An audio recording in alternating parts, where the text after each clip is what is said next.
Hey, what's up, guys? It's Andrew Santowski. I'm giving you my UFC predictions for UFC Fight Night, Sandhagen versus Nurmagomedov. It goes down Saturday, August 3rd, 2024. Prelims begin at 10 a.m. It's going down from Abu Dhabi. So let's get into it, guys. First fight up, Shamil Gaziev against Dontel Mays. Gaziev coming off that disappointing main event loss to Jairzinho Rosenstreich back in March.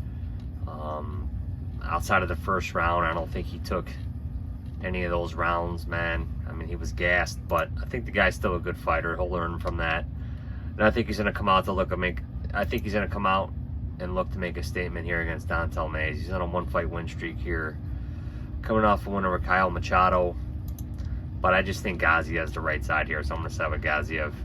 Mohamed Yahya against Kyle Fernandes. Fernandes wants to keep this striking. Yahya, I think, wants to grapple, but I'm going to side with the Brazilian here in Fernandes and picking up the win.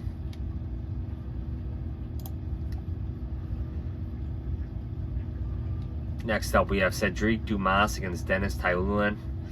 And I'm going to side with Dumas here. This fight was originally scheduled for the Saudi Arabia event, but it got canceled. I'm not exactly sure why. Dumas had visa issues. He's coming off a knockout loss to Murzakanov. We know how good Murzakanov is, and he just dropped down to welterweight. We'll see if he stays there. Denis Taylulan, it's great striking. He's probably like a one-round fighter, man, because he loses all these other fights in the first or second round. But I'm gonna side with Dumas here, man. He might be slightly better, but I mean, again, not a highly confident pick at all. Jai Herbert against Rolando Bedoya. Just not really interested in either of these guys here. I'm going to side with Herbert to pick up the win. Azat Maxim against CJ Vergara, and I'm going to go with Vergara here, man. He lost to another Kazakhstan fighter in his last fight, Asu Almabayev, but Almabayev looks kind of like the real deal. Azat, he just hasn't really looked that good, man. He's coming off a loss to Charles Johnson, beat Tyson Nam by split decision, but he just really hasn't looked that good in his UFC tenure, in my opinion. Vergara, he's a tough dude, man. I could see this fight being kind of close, so I'm gonna side with Vergara here. Victoria Dudakova against Sam Hughes. They really like giving Sam Hughes these tough fights, man, and putting her up against prospects. She's a good girl. I wish the UFC would, not throw her to every prospect, but they do, and they're giving her Victoria Dudakova here, and I don't think she's gonna get the win here. Victoria Dudakova 14-0. Nice win over Jinyu Frey. Wasn't even competitive. Beat Estela Nunes. I'm gonna side with Dudakova here to pick up the win. Alonzo Menefield against Azamat Murzakanov. I'm definitely not high on Menefield. Not thank God, but I mean, he kind of got exposed against Carlos Ulberg. Ulberg's a good fighter, but I just don't really think Menefield's, anything more than a top 15 fighter, man. I mean, I don't think he's going anywhere at light heavyweight. Azamat, at least he's still undefeated. He hasn't fought in a year and a half. Beat Dustin Jacoby by decision. Beat Devin Clark. So this should be interesting, but I'm going to side with Azamat here.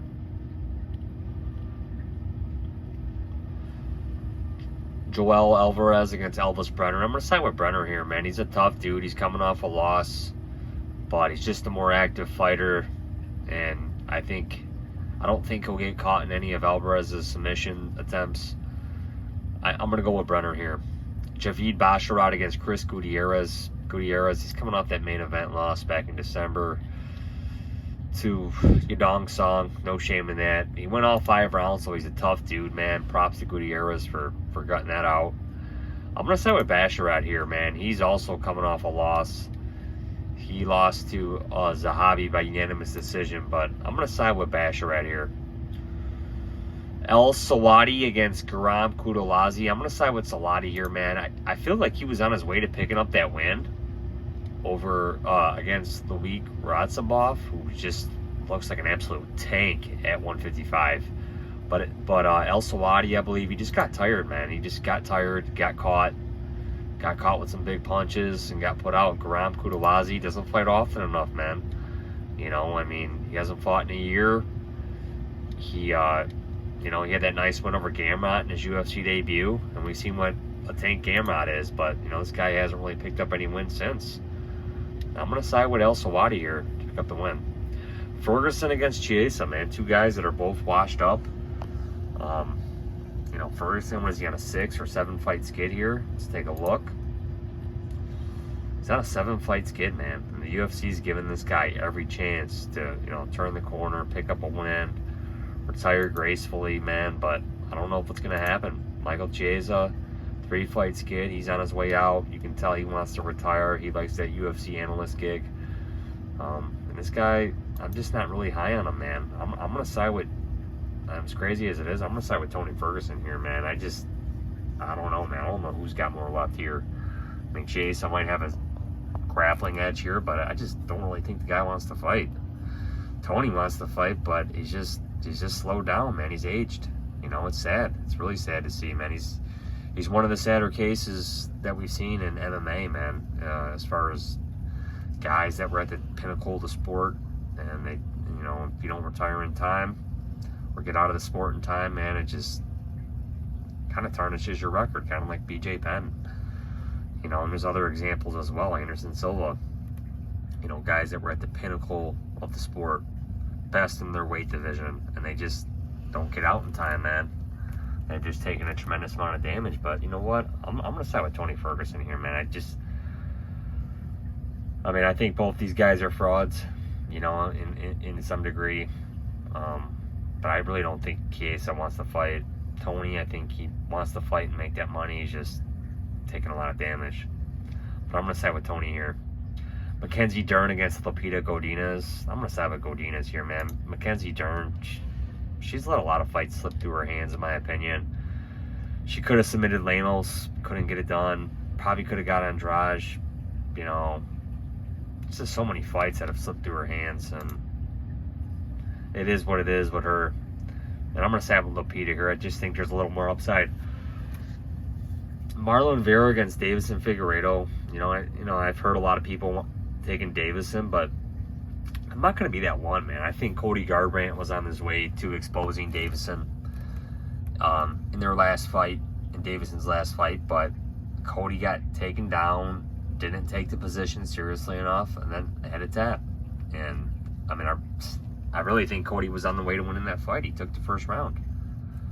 Davison looked a lot slower compared to Cody, but Davison looked really good against Rob Font in his bantamweight debut. Marlon Vera, he's taking a lot of damage at bantamweight here. So we're going to see how much he really has left in the tank against Davison, how much he really wants it. Guy's probably never going to get another title shot again. What's his motivation outside of money? I don't know. Davison, he would like to get a title shot. I just don't see him getting there, man. I'm just not really high on Davison or Vera at bantamweight, but I'm going to side with Marlon Vera here to pick up the win.